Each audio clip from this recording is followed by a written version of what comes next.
자, 이제는 그 3편을 한번 이야기해 보도록 하겠습니다.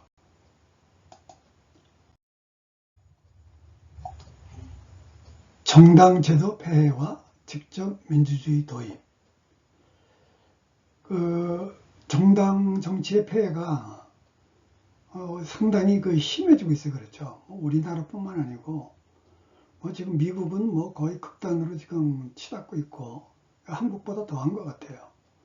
이게 전 세계적으로 마찬가지인데 이거를 우리가 앞으로 어떻게 극복해야 될지를 우리가 중지를 모아서 우리나라가 발전하기 위해서는 뭔가 해결책을 모색을 해야 된다고 봅니다.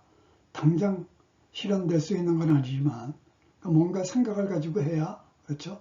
생각이 있어야 행동으로 옮겨지니까 우리가 이 문제점을 한번 진지하게 생각을 해볼 필요가 있는 거죠. 현대사회에서는 민주국가, 사회주의 국가, 독재국가에 관계없이 대부분의 국가가 정당을 두고 있습니다. 그렇죠? 러시아도 마찬가지고, 중국도 마찬가지고, 예? 어떻게 보면 공산당이 주긴 하지만 어찌됐든 간에, 예, 다 형식은 갖추고 있어요. 정당은 동일한 정견을 가진 사람들이 정권을 획득하는 거예요. 그렇죠? 정권을 획득하기 위해서 정치적 이상을 실현하기 위해 조직한 단체죠. 정당 정책을 국민 앞에 제시하고 지지를 호소함으로써 보다 많은 지지 대중을 확보하여 합원적인 방법으로 정권을 획득을 하는 겁니다. 기본적으로 정권 획득이 있으니까 정당이 여럿이 있으면 서로 다툴 수밖에 없는 그런 구조예요. 구조상으로 그렇게 돼 있어요. 뭘 탓할 수가 없어. 시스템이 싸우는 시스템으로 되어 있기 때문에 어쩔 수가 없는 거죠. 의회 정치의 발전과 더불어 서구에서 근대적 정당이 발달했는데 현재 대한민국의 헌법은 일정한 요건을 갖추어 설립된 정당은 국가의 보호를 받으며 필요한 보조금을 이제 받고 있죠. 국가가 보조를 해주는 거예요. 헌법상으로. 정당 제도가 내포하고 있는 문제점을 이해하려면 먼저 민주주의 상징인 미국의 정당 제도를 살펴보는 것이 필요할 것 같아요. 항상 보면 이제 미국이 거기서부터 이게 출발점이 돼가지고 왔으니까 저희가 그걸 다 받아들여가지고 이렇게 했으니까 그거를 살펴볼 필요가 있는 거죠. 미국 헌법에는 정당에 관한 규정이 없습니다. 그리고 정부 수립 초기에는 처음에 정부를 수립할 때는 정당이 없었어요. 1700년대에는 정당이 없었어요. 그렇죠? 그 후 조지 워싱턴 대통령의 정책을 둘러싸고 이제 처음에는 그럴듯하게 해가지고 시작을 했고 다 우리 한번 잘해보자 이렇게 시작을 한 거잖아요. 그렇죠?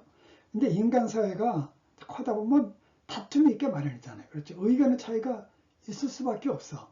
그러니까 대통령의 정책을 둘러싸고 지지하는 사람과 반대하는 사람으로 갈라지면서 정당들이 태동하기 시작한 걸로 그렇게 돼 있습니다.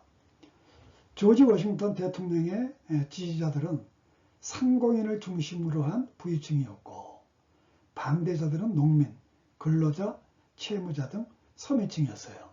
그러니까 아무래도 그 조지 워싱턴이 상당히 부를 축적한 사람이죠. 그렇죠? 가난한 사람이 아니에요. 그러니까 상공인을 중심으로 해가지고 부유층이 이렇게 달라붙은 걸로 추정이 되고 반대자들은 농민, 근로자, 채무자. 우리도 먹고 살아야 될 거 아니냐? 서로 의견이 일치하지가 않는 그런 상황인 것 같아요.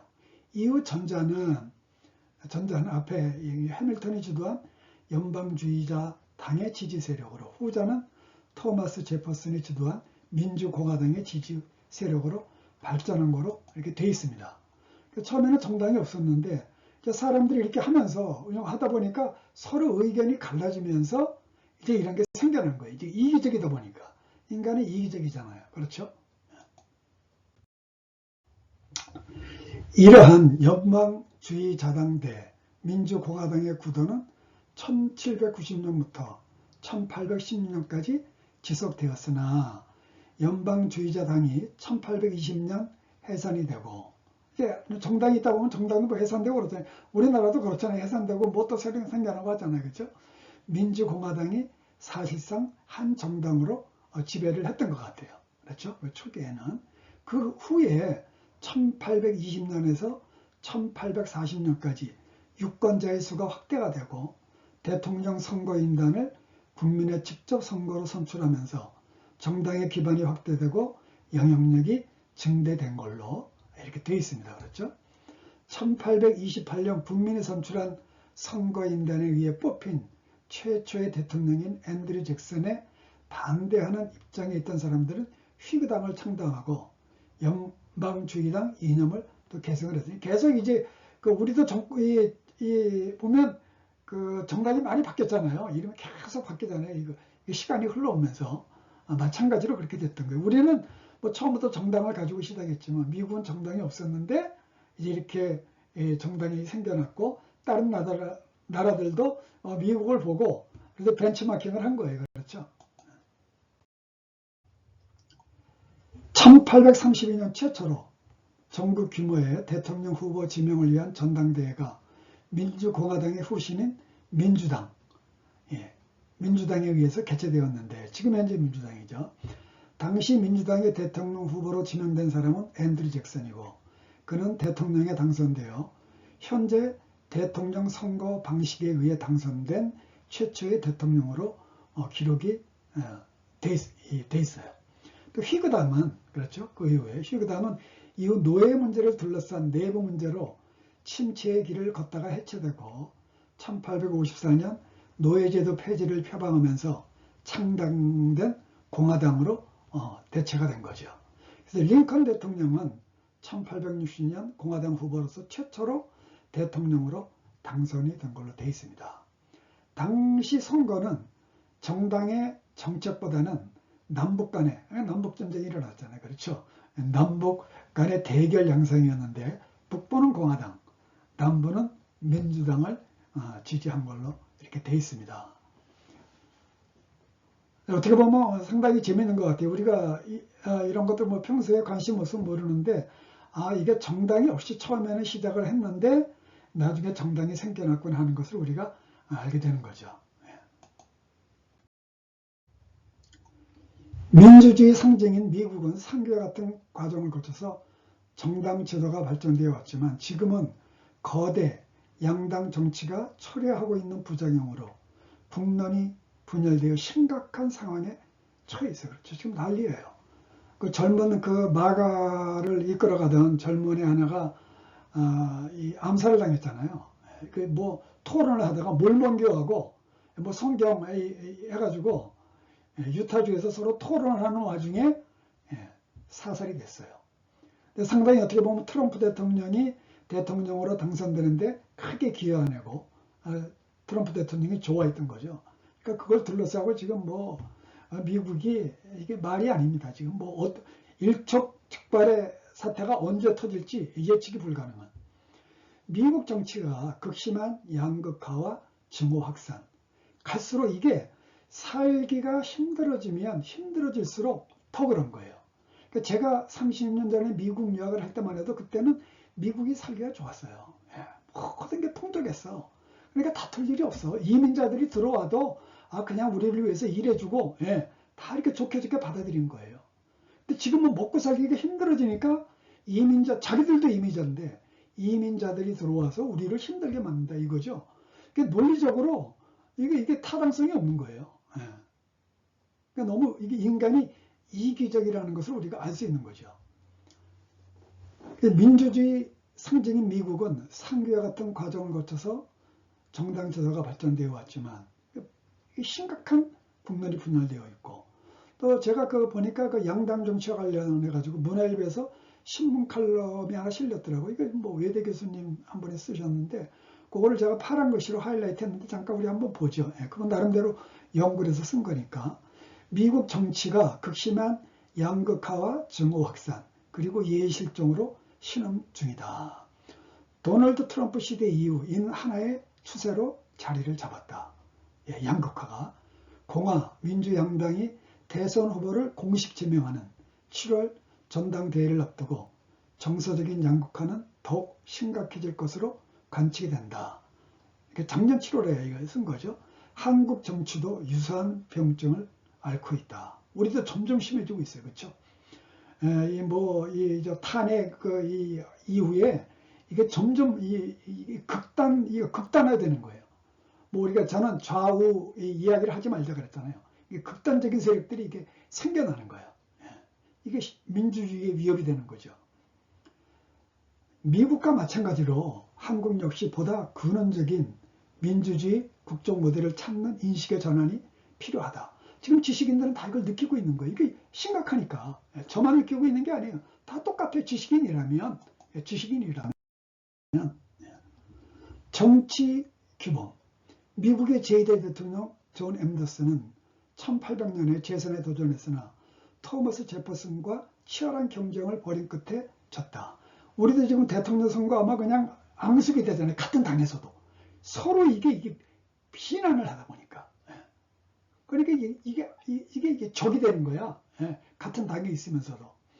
양측은 위선자, 전쟁광, 자웅동체, 혼혈아 등 심한 말로 공방을 펼쳤다. 그러나 그 후 둘은 서신을 받으며 우정을 다시 끝난 다음엔 되살렸다는 얘기죠.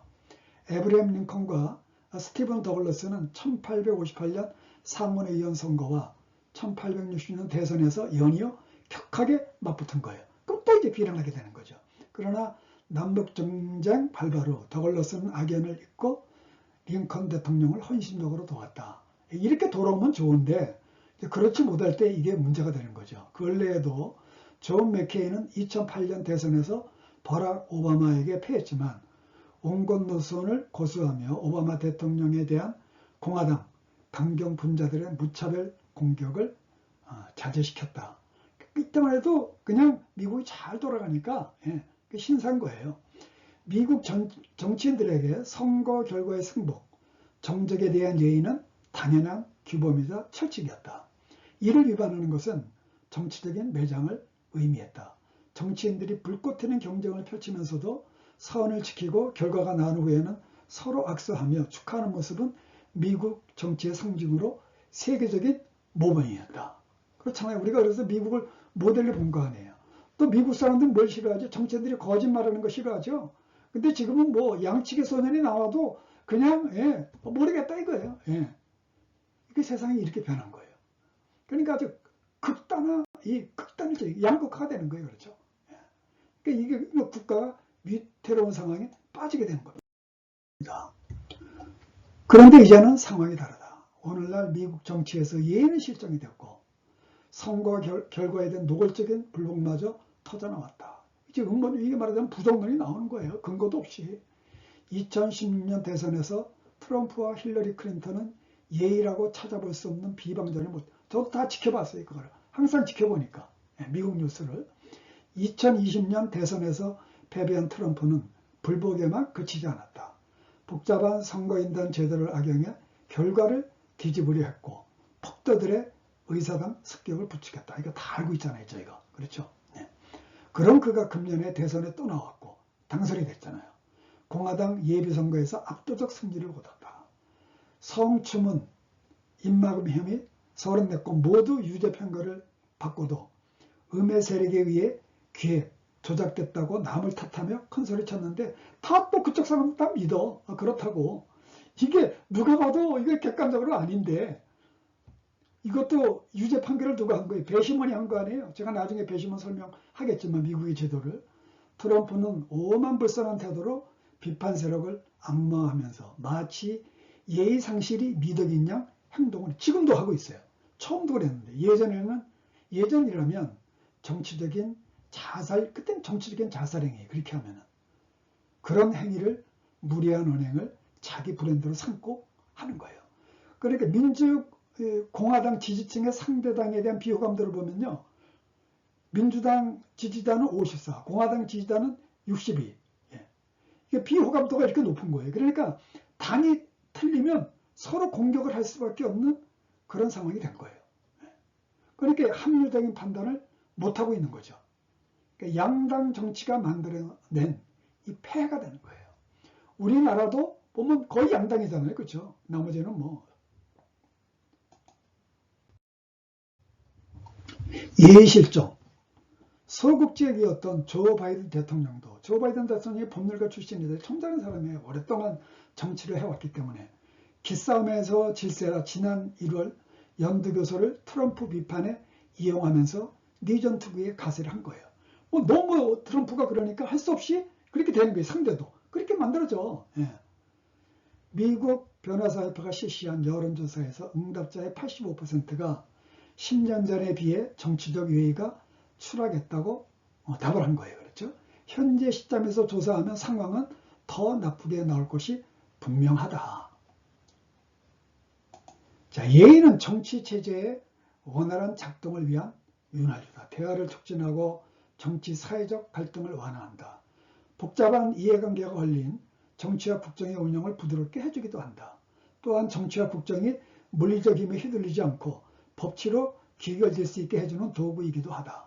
왕정시대의 왕과 신하 간에 또 신하들 간의 제도화되었던 예의는 폭압적 통치 없이 체제를 유지하기 위한 장치였다. 자, 근데 이것은 이론이라 이거예요. 이론적인 얘기예요. 그렇죠? 상황이 다 다르니까. 좋은 시절엔 저게 돼. 근데 좋지 않은 시절엔 더 악만 남는 거예요. 어쩔 수가 없어. 그러니까 이 사회의 빈부격차가 심해지면 심해질수록 양단으로 치닫는 건 이건 정해진 이게 선서예요. 정해진 선서예요. 그러니까 우리나라도 그런 일이 발생하지 않도록 정치인들이 많은 노력을 기울여야 되는 거죠. 그게 정치인의 의무예요. 양극화가 원인. 예의 실종과 승리 지상주의가 근래 극렬해진 것은 정치 양극화 심화에 그 이유가 있다. 미국 상하원 의원들의 이념 성향은 21세기 들어 더욱더 양극화로 치닫는 것으로 지금 이게 이 여론조사를 해보면 나온다는 거죠.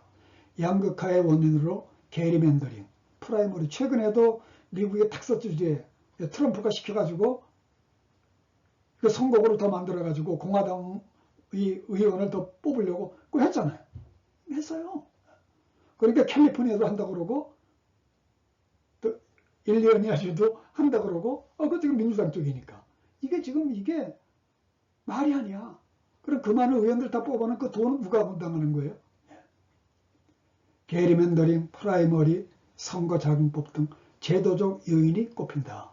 게리맨더링은 뭐 다 알고 있는 거니까 그런 식으로 해가지고 이게 이념적 사회단체가 선거 후보들을 위한 독자 활동을 할 수 있게 되면서 극단 이념 성향, 아주 극단적으로 나가니까 극단적으로. 예. 뭐 좌파 우파라는 게 구분이 안 되는 거니까 개념적으로는 사실은 이 극단적인 사람들이 점점 많아지고 있는 거죠.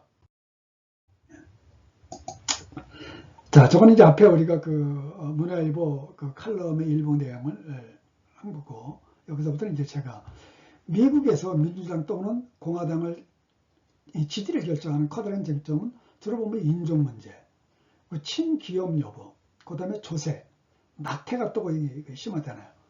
예, 거기는 기본적으로 이제 처음에 뭐 청교도들이 왔으니까, 예? 그리고 또 구교도 많이 있고, 낙태라면 이게 살인행위 아니냐 해가지고 또 이민 등, 그렇죠? 예, 뭐 이민자들 해가지고 뭐 최근에도 지금 난리잖아요. 공화당은 물론 민주당 내에서도 이러한 문제에 대해서 서로 다양한 의견이 존재하는 거예요. 예. 두 당 이 내에서도 같은 그 민주당이라고 해도 사람마다 다 다르잖아요. 예. 통일장관 아닌 거예요. 그렇죠?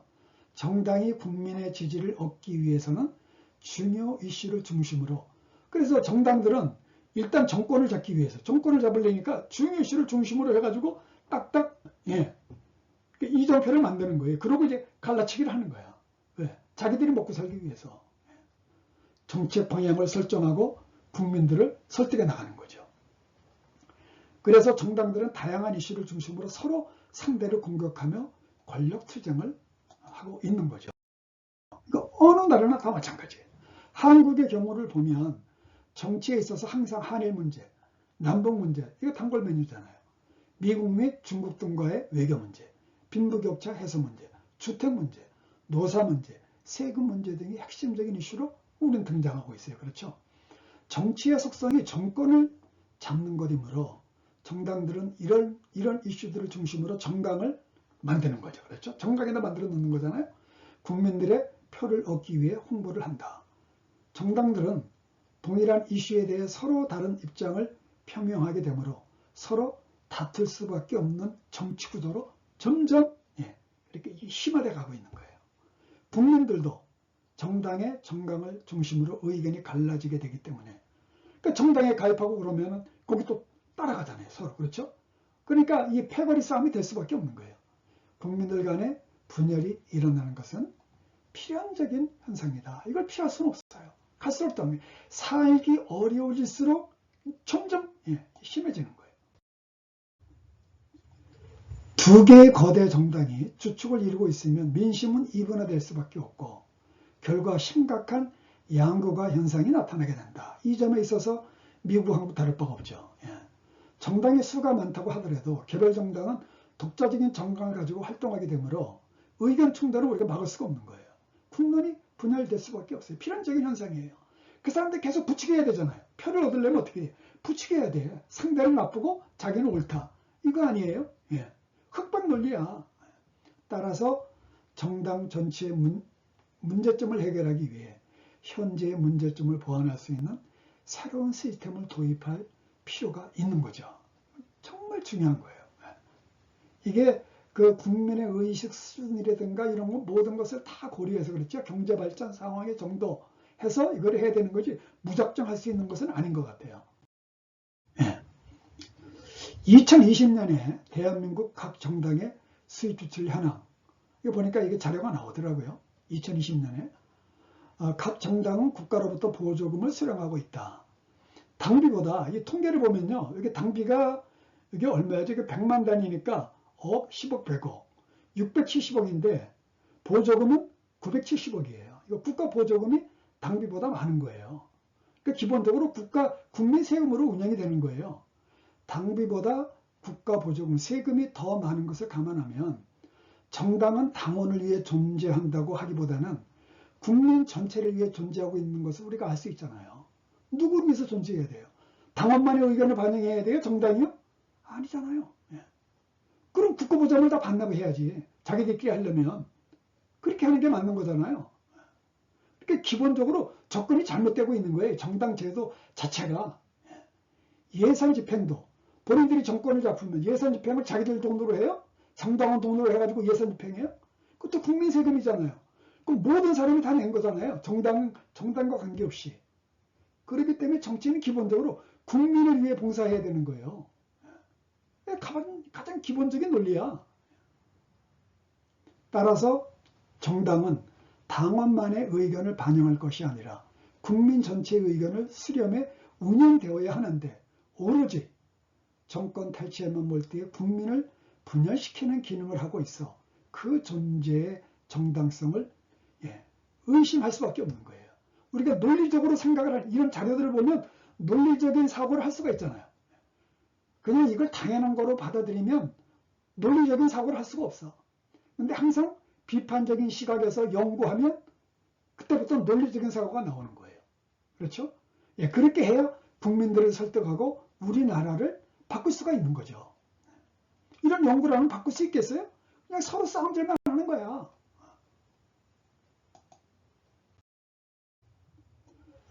자, 그래서 지금 우리가 직접 민주주의 도입에 대해서 한번 우리가 검토를 해봐야 될 시기가 됐다고 저는 생각을 합니다. 그렇죠?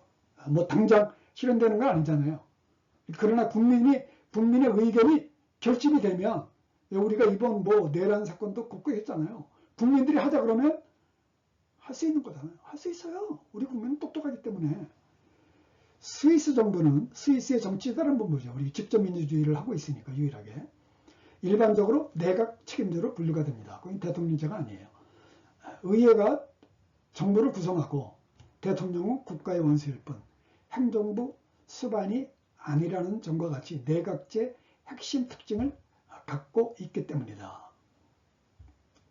다만 전형적인 내각제와는 다소 다른데 총리에게는 별 권한이 없고 강요들이 모두 동등한 위치에 있는 집단 지도 체제를 채택하고 있는 거예요. 이게 좀 다른 거예요. 다른 나라하고. 일본이나 이런 데가. 그렇죠? 물론 이렇게 한 분명한 까닭이 존재한다. 자, 그러니까 모든 국가의 시스템은 그 나라의 상황에 따라서 다 이 민주주의 발전 정도에 따라서 다 달라지는 거예요. 뭐 상권 분립이 될 수도 있고 사권 분립이 될 수도 있고 다 다르다 이거예요. 그 상권 분립만 주장하면 안 된다는 얘기죠. 일단 지도자를 한쪽에서 뽑으면 그쪽 지역으로 주도권이 넘어갈 가능성이 많다. 그 지도자를 한쪽에서 지역인데 한쪽에서 뽑으면 안 되잖아요. 그런데 스위스는 각 지방의 전통이 매우 강한 나라라서 강력한 자치권을 형성하고 싶어 한다. 그래서 균등한 모양새가 됐다네. 각 지역별로 전통이 강하니까. 우리나라도 강한 편이잖아요. 그렇죠? 그러니까 각 지역에서 골고루 대표자를 뽑아야 되는 거죠. 스위스는 직접 민주주의가 실행되는 거의 유일무이한 나라다. 참정권을 가진 주민이 1년에 한 번 직접 모여서 의사결정을 하는 이른바 란치게마인데 제도를 실시하는 주가 있고 아닌 주가 있었으나 1990년대 여러 주에서 폐지되었으며 현재는 아펜체리, 너로덴, 글라루스, 발음하기 힘들어요. 그렇죠? 이렇게 2개 주에만 남아 있다. 아펜체리 너로덴 주의 경우 매년 4월 마지막 일요일에 아펜체레 중앙 광장에서 집회하는데 대략 4,000명의 주민들이 모인다고 한다. 제가 여기 첫 표지에 그 사진 든 게 그거죠. 예. 관심이 많은 거예요. 그리고 다른 선진 민주 국가에서 의회 입법과 정부의 행정으로 끝내는 정책 결정을 여기서는 국민 발의와 국민이 발의를 하는 거예요. 의안을 국민투표로 결정하지만 총선거 투표율은 40%대로 세계에서 가장 저조한 나라로 손꼽힌다. 투표는 높지 않은 것 같아요. 그렇죠? 사람들이 뭔가 신뢰한다는 그런 얘기인가요? 구체적인 건 모르니까. 이렇게 된 원인이 분명히 있는데 스위스는 대부분의 지역에서 한 나라의 특성보다도 각 지역의 특성이 더 강한 나라다. 그렇기 때문에 연방 정부의 정책보다는 내가 사는 지역의 정책이 훨씬 중요하다. 그래서 연방 정부 투표율은 저조하지만 주정부 투표 참여율은 매우 높다고 합니다. 이런 특성이 있는 것 같아요. 그렇죠? 연방 정부뿐만 아니라 각 주정부에 대해서도 주민 발의와 주민 투표가 자주 치러진다. 전국 모든 지방의 자치권이 아주 폭넓은 스위스의 국가 특성상 주정부에 대한 주민 발의, 주민투표의 참여율은 아주 높은 걸로 되어 있습니다. 적적인 거죠. 스위스의 국민투표는 국민발언, 의무적인 국민투표, 선택적인 국민투표 세 가지로 분류가 된답니다. 투표는 3 내지 4개월에 한 번. 그 다음에 몇 가지 안건을 패키지로 해가지고 진행을 한다는 거죠. 하나만 하는 게 아니고 국민발언, 헌법 개정을 위해 국민이 발의한다. 1년 6개월간 10만 명의 서명을 받아야 한다. 760만 명 되더라고요. 스위스 국민이 뒤에 제가 해놨는데 국민 과반수와 칸톤 과반수가 찬성을 해야 되는 게 스위스의 이게 제도입니다. 그렇죠? 의무적인 국민투표, 헌법 개정이나 특정 국제기구 가입을 위해 정부가 발의하면 국민 과반수와 칸톤 과반수가 찬성해서 결정하는 걸로 이렇게 되는 것 같아요. 선택적인 국민투표, 국회에서 이미 통과된 법안이나 정책을 바꾸기 위해 국민이 발의한다는 거죠. 예. 국회에서 통과된 법안을 정책을 국민이 발의해가지고 바꾸는 거예요. 100일간 5만 명의 서명을 받아야 그리고 국민 과반수가 찬성을 하면 이렇게 한다는 거죠. 발의한다는 거죠. 자, 정당 정치와 정당 정치에 기반을 둔 선거제도의 문제점은 제가 앞에서 충분히 언급을 했어요. 그렇죠? 다 지식인들이라면 지금 다 이 문제점을 인식을 하고 있는 거예요. 현재 정당 정치 제도를 유지하게 되면 국론이 분열되는 것을 막을 수가 없고 지금 현재 그런 상황이에요. 한국도. 결과 진정한 의미의 민주주의도 달성할 수 없게 된다. 정당 소속 정치인을 통해 국정을 운영을 하게 되면 해당 정치인이 지역구 주민의 의사를 충분히 국정에 반영한다는 보장이 없죠. 지금은요. 왜? 정당에 속해버리니까. 정당 소속 정치인은 특정 정당에 소속이 되어서 활동하기 때문에 때로는 자기의 소신과 관계없이 정당의 정책에 따라 상대 정당과 패거리 싸움을 해야 된다. 우리가 이번에 탄핵 사건 때 봤잖아요. 다 똘똘 지역구에 관계가 없어. 예. 그래도 거기 양심 있는 몇 사람이 찬성을 해가지고 다행히 위기 상황을 넘어간 거죠. 그런 사람들이 소수의 사람들이 항상 있어요. 근데 그 수가 많지 않다는 게 이게 문제가 되는 거죠.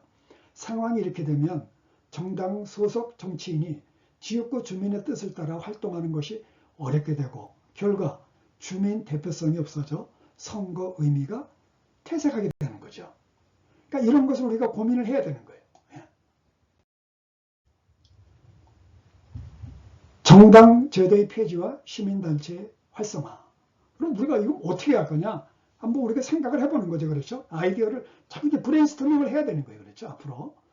따라서 정당 제도를 폐지하고 100% 시민 후원으로 운영되는 시민단체. 우리 한국에 지금 참여연대나 경실련은 100% 시민 후원으로 지금 운영이 되고 있죠. 그래 한번 이렇게 정당하고 뭐 이렇게 서로 해가지고 뭐 한다 해가지고 비난 여론이 상당히 많았습니다. 지금은 이제 시민 후원으로만 운영을 하고 있어요. 저는 양쪽에다 지금 회원으로 가입이 되어 있는데 국민의 다양한 의견을 형성하고 이러한 제안을 국민투표로 결정해서 국가를 운영하는 방안을 강구할 필요가 있다. 이렇게 하면 모든 시민이 참여하는 좀 더 발전된 형태의 직접 민주주의가 될 수 있다. 자, 우리 국민은 깨웠잖아요. 그러니까 정치가 중요하다는 걸 우리는 교육을 해야 되는 거예요. 그래서 저도 대한민국 국민의 한 사람이기 때문에 그렇죠? 저는 혜택을 많이 받은 사람이에요. 국민 세금으로 유학을 갔다 왔으니까. 그러니까 그 이후로는 계속 국가의 발전을 위해서 글을 쓰고 행동을 하는 거예요. 저도 액티비스트의 한 사람이에요. 계속 글을 쓰고 이렇게 홍보를 하니까. 시민단체는 정권 획득의 목적이 아니기 때문에 시민단체는 정권 획득 목적이 아니잖아요. 정당은 그렇지만은 지금과 같은 정당 제도가 이야기하는 문제점을 해소할 수 있다. 필요한 경우에는 시민단체를 분야별로 전문화하기 위해서 분야별로 전문화해야 되잖아요. 단체들을.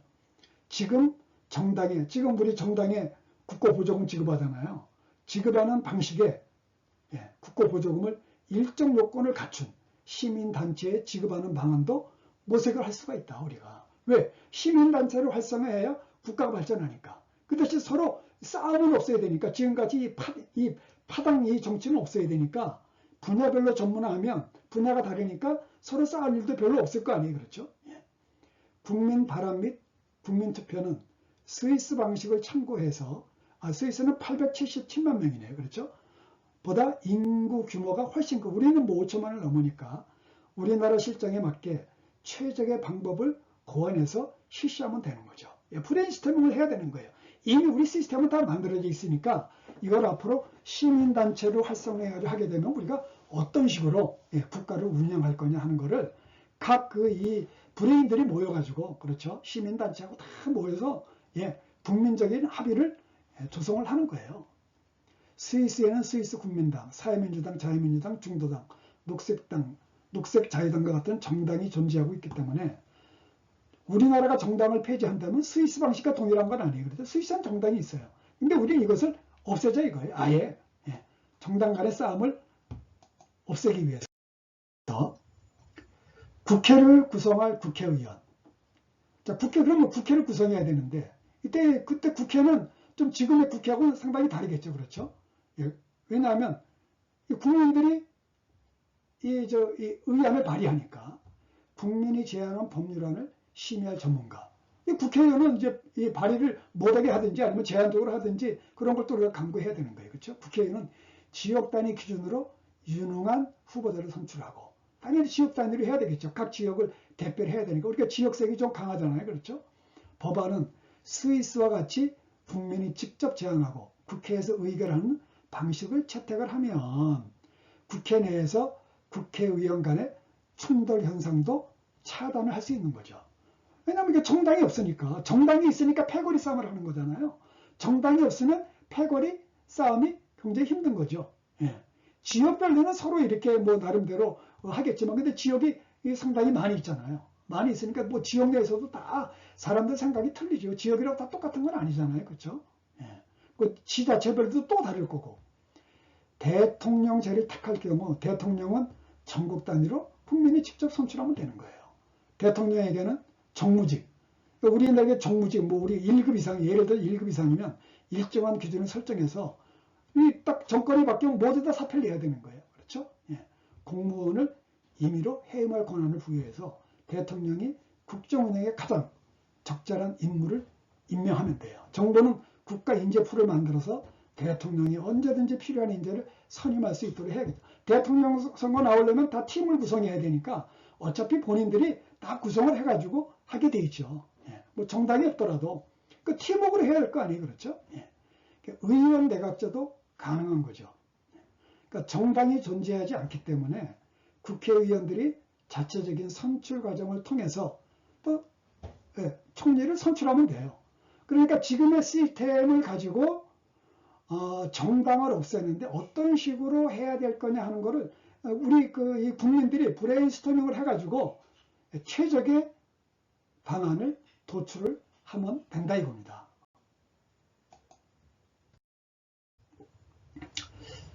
그러면 선거를 어떤 식으로 할 거냐?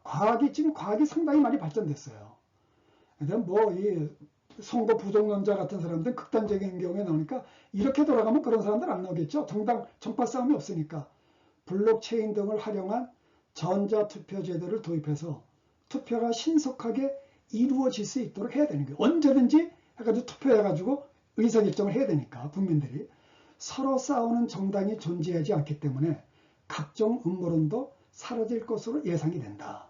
선출직 공무원에 대해서는 탄핵 외에도 국민 소환 제도를 두어서 일정 요건에 해당하면 바로 유권자가 투표를 해가지고 3분의 2 이상으로 가결하면 탄핵이 아니더라도 면직시키는 제도를 도입을 해야 이 사람들이 국민 무서운 줄 알고 그렇죠? 정치를 하게 돼 있는 거죠. 그러니까 이런 이 안들을 브레인스토밍을 해가지고 무엇이 최선이냐 하는 것을 우리가 연구를 해야 되는 거예요. 전체. 자, 그래서 이 3편은 우리 정당 정치의 폐해와 그러면은 이걸 어떤 식으로 우리가 해결할 거냐 하는 것에 대한 제 나름대로의 의견을 개진을 해봤습니다. 앞으로 우리는 거의 뭐 이 문맹이 거의 없는 국가이기 때문에 뭐 거의 다 대학 이상의 학력을 가지고 있고 설사 대학을 안 나왔다고 하더라도 고등학교 나와서도 방통대가 있고 독학사도 있고 공부할 기회가 얼마든지 있잖아요. 다 열려 있어요. 그렇죠? 그러니까 국민들이 공부할 수 있는 기회를 국가는 계속 길을 열어주고 보조를 해줘야 돼요. 어려운 사람들은 보조를 해주고. 그래서 국민들을 교육을 많이 시켜야 우리나라가 부강한 국가가 되는 거죠. 서로 다투지 않고. 그래서 이런 부분에 대해서 앞으로 정치권과 우리 시민사회단체가 같이 머리를 맞대고 국가 발전을 위해서 끝없는 토론을 진행했으면 하는 것이 저의 바람입니다. 자, 여러분 감사합니다. 이게 세 번째 3편 강의를 마치도록 하겠습니다. 수고하셨습니다.